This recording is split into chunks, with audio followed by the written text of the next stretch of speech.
Et vous, ça va? Bonjour, bienvenue sur ma chaîne YouTube PP World pour la vidéo du dimanche. Alors cette vidéo du dimanche est un débat, c'est un billet d'humeur. J'aurais pu en effet lancer un live YouTube vers 10 h du matin pour avoir en même temps vos réactions, pour lire les commentaires. Mais le problème de YouTube en live, c'est qu'il y a beaucoup de commentaires qui basculent de tous les côtés et moi je suis là, j'arrive pas à tout lire, j'arrive pas à me concentrer et tout. Et après vous me dites ouais, tu lis pas mes commentaires. Donc du coup, cette vidéo c'est sur la forme d'un live avec un petit peu de montage quand même, mais c'est un débat, billet d'humeur, j'aurai le temps de lire vos commentaires. Cette vidéo est une partie 2. La première partie, rappelez-vous, c'est il y a quelques mois, j'ai fait justement ce type de vidéo où j'ai comparé la section audio obtenue avec un baladeur et ce qu'on peut faire avec les smartphones. C'est donc un versus. Il y a eu vachement de questions, vachement de trucs de tous les côtés. Donc moi j'ai pris des notes et tout, et je me dis il faut faire une partie 2, il ne faut pas qu'on en reste là, par pitié. Donc dans cette vidéo, on va partir vers une autre direction. La direction est la suivante. Imaginez que votre smartphone puisse avoir les caractéristiques d'un excellent baladeur tout en n'ayant pas changé le smartphone. C'est-à-dire qu'un accessoire permettrait au smartphone de devenir un vrai baladeur. C'est ça le thème de ce débat, billet d'humeur. Je pense que je vais avoir des tas de commentaires parce qu'il y a des tas de trucs à dire. Regardez un petit peu tout le matos qui est là, parce qu'en effet, on va commencer à éplucher les choses. Donc on va d'abord revenir sur le point principal. Un smartphone. Le voici, le voilà, on en a tous, il y en a des milliards en circulation. Pour écouter le son d'un smartphone, c'est tout simple. Il a d'abord ses propres haut-parleurs. On oublie quelquefois que les gens écoutent en effet la musique avec les haut-parleurs. Quelquefois, il y en a un, il y en a deux. On peut avoir du Dolby Atmos si on fait ça par grand vent. Enfin bref, il y a déjà les haut-parleurs intégrés. Deuxième truc, ce qui est le plus utilisé pour écouter la musique sur un smartphone, c'est bien sûr le Bluetooth. Alors le Bluetooth, ce qu'il y a, c'est que la qualité du Bluetooth est déjà tributaire du type de smartphone, tributaire des codecs utilisés, on va pas revenir là-dessus, vous avez une vidéo sur la chaîne la semaine dernière justement sur le futur du Bluetooth, vous avez donc les différents codecs qu'on peut faire à propos. Avant qu'on continue justement, je voulais vous montrer un petit truc, ce smartphone Asus ici et ces écouteurs Asus ROG sont compatibles aptX lossless, donc on en reparlera dans d'autres vidéos, on fera peut-être un petit débat là-dessus, mais là c'est l'aptX lossless, ça va arriver je pense à dose homéopathique. Donc en effet pour écouter de l'audio sur un smartphone, le Bluetooth c'est ce qui est le plus utilisé pour en effet connecter une enceinte, connecter des casques, connecter des earbuds, tout est possible et la qualité dépendra bien sûr, numéro 1, de la qualité de la source, ce que vous avez là-dessus, parce que si c'est du MP3 pourri, vous aurez du MP3 pourri de l'autre côté, ça dépendra du codec utilisé, donc SBC, AAC, aptX, le codec utilisé, et ça dépendra de la qualité de ce qui est ici. Ça, c'est la deuxième façon d'obtenir du son avec un smartphone. Il y en a une troisième, et ça dépendra des modèles, il y a également AirPlay. Les smartphones qui sont compatibles AirPlay balancent comme ça l'audio via AirPlay. Ça peut aller vers un téléviseur, ça peut aller vers une enceinte, vers l'Apple TV qui doit être par là. Tout est possible. Coucou. Donc si vous connaissez bien cette chaîne, vous savez que le Bluetooth est limité techniquement et que AirPlay 2 est également limité techniquement. C'est-à-dire qu'on ne peut pas dépasser la qualité CD. Mais il y a un truc très important à savoir que certainement vous savez, mais là on va appuyer carrément dessus, là on va appuyer sur le bouton. Le smartphone, c'est également un container. Il peut stocker des fichiers. Il peut stocker des fichiers qui sont en qualité AAC, des fichiers en qualité CD, il peut stocker des fichiers en 24 bits s'il veut, 24 bits, 192 kHz, il peut stocker ce qu'il veut. Et en plus, le smartphone permet le streaming. Donc si vous streamez Apple Music en qualité CD, en qualité iRes, vous streamez Qobuz et autres, ou Tidal, dans ce cas-là, le smartphone peut à la fois contenir des fichiers que vous stockez par vous-même, ou bien diffuser des fichiers de très haute qualité. Alors comment faire pour faire en sorte que cette chose et les qualités d'un baladeur? Eh bien, c'est tout simple. Il faut un petit accessoire. Un accessoire qu'on appelle un DAC. Un DAC, c'est un convertisseur numérique analogique. Je vais tout expliquer, vous allez voir, c'est extrêmement simple, mais je pense que pour beaucoup de gens qui me regardent, ils savent déjà ce que c'est, le petit DAC. Alors, le DAC permet de récupérer le son en full numérique qui est contenu sur le smartphone, soit dans son stockage, soit dans le streaming, c'est-à-dire si vous streamez avec Apple Music en qualité 24 bits, vous pouvez récupérer le signal numérique non touché par le smartphone, qui est dans ce cas-là un container, c'est un porte-avions, lui il stocke les fichiers où il les diffuse, et ce convertisseur va convertir le numérique en électrique. Il n'y a plus qu'à plugger, voilà, si vous voulez, même voilà un casque XM4 de Sony, vous le pluguez dessus, et dans ce cas-là, vous avez le signal qui rentre en analogique. Donc, ce qui se passe, on n'est plus en Bluetooth. Plus du tout. Donc, on n'a plus à faire aux limitations du Bluetooth. On n'a plus à faire aux limitations de AirPlay 2. On est directement signal numérique converti en analogique et balancé électriquement, ça devient l'électricité, vers des haut-parleurs qui sont donc motivés par signal électrique. On fait sauter toutes les barrières des limitations des codecs, donc SBC, AAC, ça n'existe plus les codecs, c'est directement un container, donc comme un disque dur, un SSD, qui envoie son signal. Maintenant que vous avez compris le principe, on va aller un peu plus dans les tréfonds des DAC. Parce qu'il existe plusieurs types de DAC. Dans cette vidéo, je parle des DAC nomades, pas les trucs en bandoulière qui font 12 kilos. Là, c'est les petites choses qu'on arrime comme ça à un iPhone ou bien à un modèle Android et qu'on peut également arrimer la plupart du temps à des PC, enfin des ordinateurs. Là, c'est les petites choses comme ça dont les tarifs sont compris entre 50 et euros. Ça dépendra des modèles, on verra ça justement tout à l'heure. Donc l'avantage numéro 1 de ce type d'installation, c'est que le smartphone n'est plus intervenant. Entre guillemets, on n'a plus affaire aux qualités, quelconques soient-elles, du smartphone. Les casques sont tous différents, vous le savez très très bien, hein, suivant les modèles, suivant les caractéristiques. Même les casques Bluetooth qui sont anti-bruit ont un câble. Regardez bien dans la boîte, il y a un câble qui traîne, donc on peut les connecter avec un câble. On va pas se mentir non plus, la plupart des casques anti-bruit, donc les casques numériques, n'ont pas toujours des super performances en analogique. C'est-à-dire qu'il faut vérifier, hein. Quelquefois le son n'est pas formidable parce qu'ils ont été conçus pour travailler en numérique. Donc quand on rentre en analogique dedans, ils sont là, ouais, bon, c'est assez old school.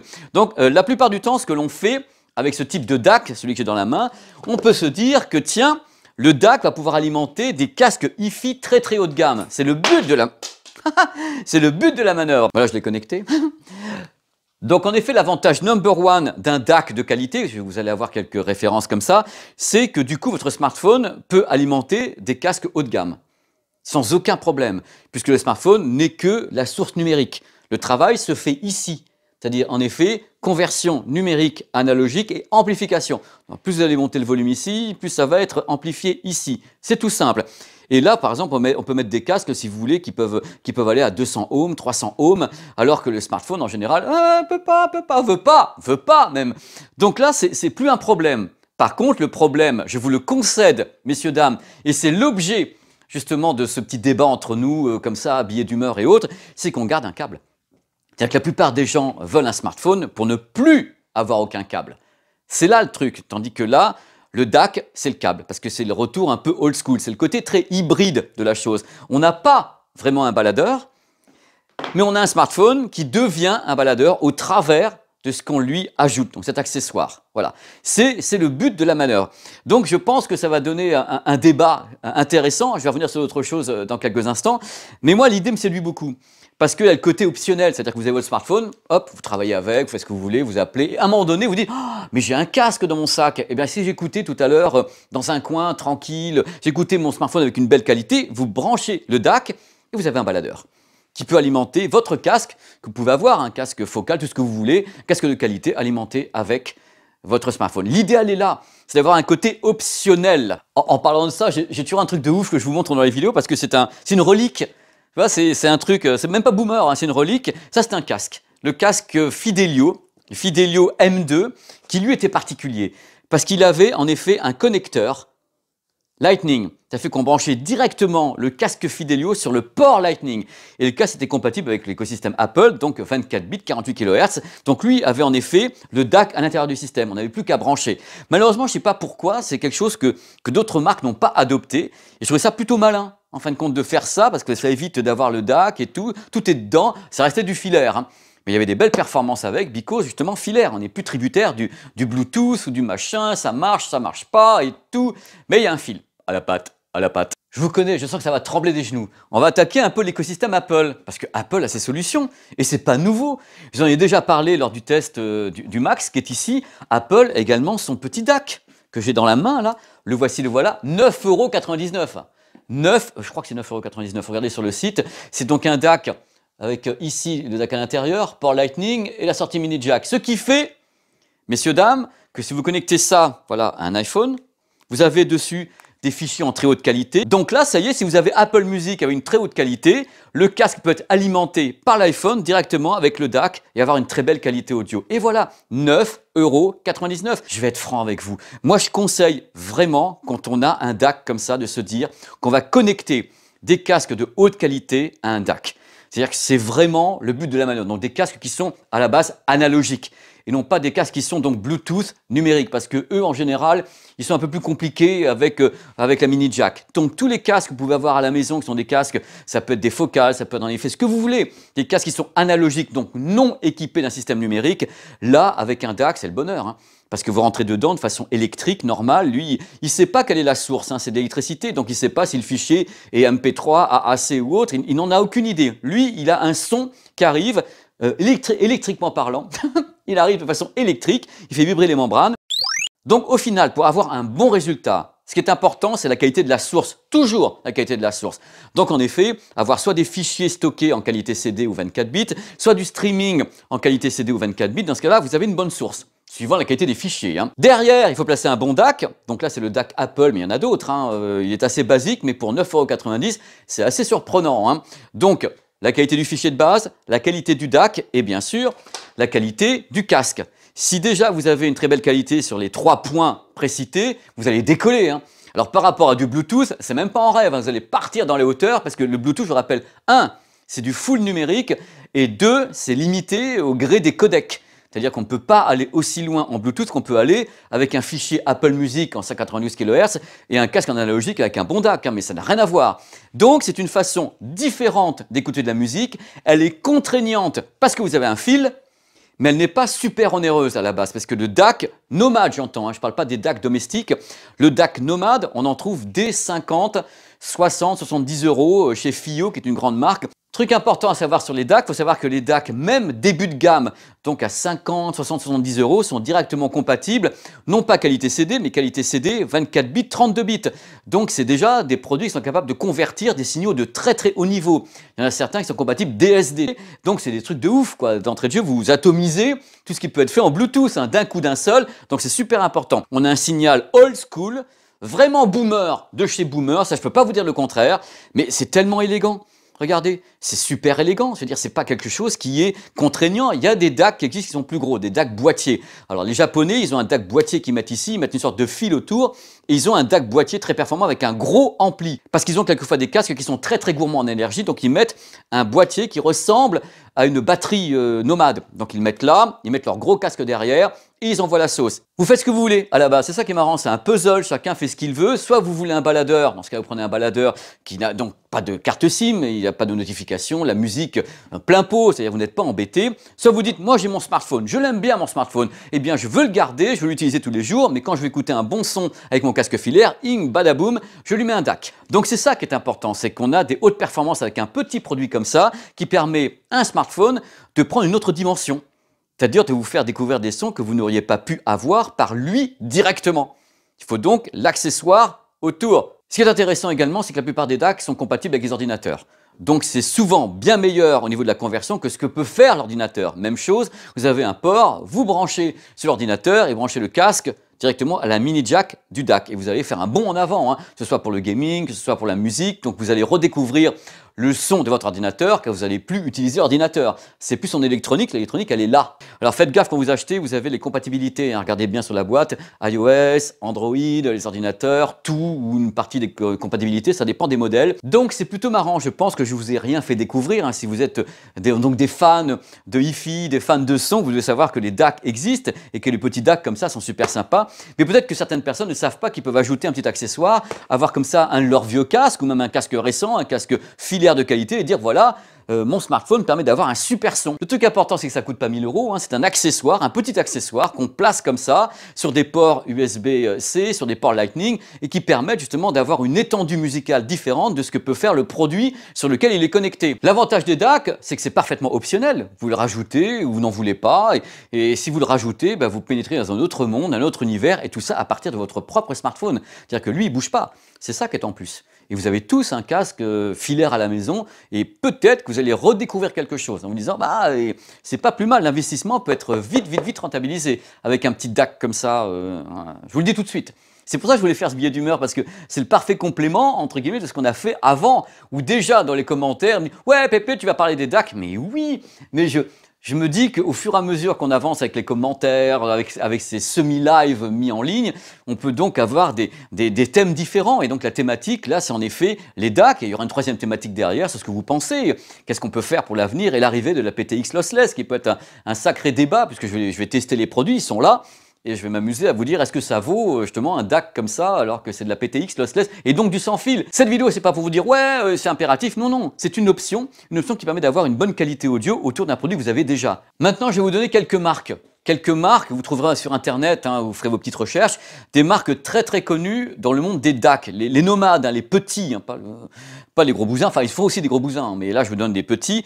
Vous avez des modèles qui débutent vers 50-60 € chez FIIO, F-I-I-O, marque très très connue du monde des baladeurs. Ils sont pas fous, hein. Ils savent très très bien que les baladeurs, ça va pas être éternel, et justement avec les DAC, le baladeur en lui-même, c'est un peu plus compliqué. Voilà, donc il y a FIIO, il y a IFI Audio, donc IFI Audio, il y a ICO, IKKO, il y a IBASO. IKKO, mais c'est ça, oui c'est ça, IKKO, ça s'écrit comme ça, IBASO. Et il y a une gamme que j'aime bien parce qu'ils sont vraiment des pros de ça. Depuis un petit moment, j'utilise, c'est AudioQuest. Alors, ils en ont plusieurs chez AudioQuest parce qu'ils ont Dragon Tail, Red, Black. On les trouve, je crois, dès 100 €. Eux, ils sont très très célèbres là-dessus, notamment pour les relier à des ordinateurs. Il faut voir les divers modèles, hein. Et vous avez également le modèle Razer, donc le modèle THX qui est ici, qui est un modèle extrêmement performant, qui est en vente, je crois, aux environs 200 €. Donc, ou 200 €, hein. Regardez sur Internet, moi, j'ai pas tous les prix en tête. Donc, on n'est pas sur des produits super onéreux, on est sur des produits qui démarrent à 50 €, qui ont une moyenne de 150, 200 € et qui tombent pas en panne parce qu'en effet il n'y a rien dedans, hein. C'est un convertisseur et vous balancez le son en numérique, il recrache en analogique, vous avez un port mini jack, vous balancez la prise mini jack dedans et c'est parti, hein. Ils ont en général pas de réglage, peut y en avoir avec des réglages, mais en général, ils n'ont pas de réglage, ils sont automatiques et c'est plutôt assez pratique. Celui-ci fonctionne bien, les AudioQuest aussi, les petits modèles FIIO. Bon, c'est vraiment ce qu'il y a dans le baladeur, c'est-à-dire le DAC du baladeur qui se trouve à l'extérieur et qui peut être connecté tout simplement à un smartphone, hein. Donc, c'est super cool. Je rappelle un truc important, c'est que c'est un débat. Et un débat, c'est vous, c'est moi. Cette vidéo n'a qu'un seul but, c'est de vous informer, de vous donner des petites clés comme ça. J'ai fait vraiment à l'impro par rapport à des notes, des trucs que j'ai étudiés et surtout qu'on se parle. Parce que c'est qu'un début, en effet, c'est pas un test technique, c'est des trucs, des idées que je vous balance, parce que ça me fait plaisir, et que peut-être dans peu de temps, il y aura des lives Twitch d'ailleurs, qui permettront d'avoir un échange direct avec vous. Mais là, ce que je voulais, c'est qu'on ait des petites infos, et que peut-être il y a des jeunes qui nous regardent, et il y a des jeunes qui se disent, bah tiens, je savais même pas qu'avec mon smartphone, je pouvais avoir un petit DAC, et un truc qui était à 70 € et avoir un son qui sort en filaire. Peut-être que les gens ne savaient pas. Et voilà, si vous avez essayé également les DAC, laissez-moi un petit message en disant, voilà, j'ai essayé les DAC, dites-moi lequel. Est-ce que vous avez vraiment senti quelque chose de très positif pour les casques pour les casques que vous connaissez? Là, celui-ci, c'est particulier, hein.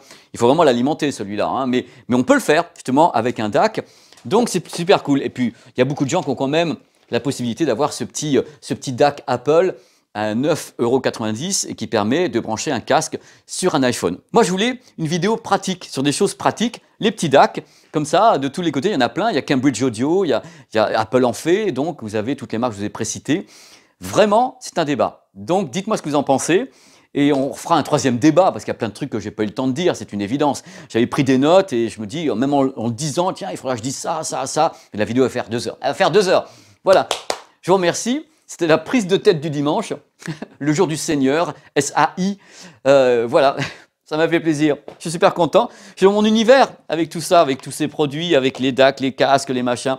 C'est mon truc. Mais attention, il y a des tests de télé qui vont se pointer, il y a de la vidéo, il y a le HomePod qui va se pointer, que j'attends et je vais le tester et je vais prendre mon temps parce que c'est important. Le HomePod, et j'ai des trucs à dire, j'ai vraiment des trucs à dire sur le HomePod. Il y a Sonos également, il y a des choses qui arrivent, Sonos, il y a d'autres trucs, il y a les barres de son aussi, ouais, oh là là là là, on va bien se marrer.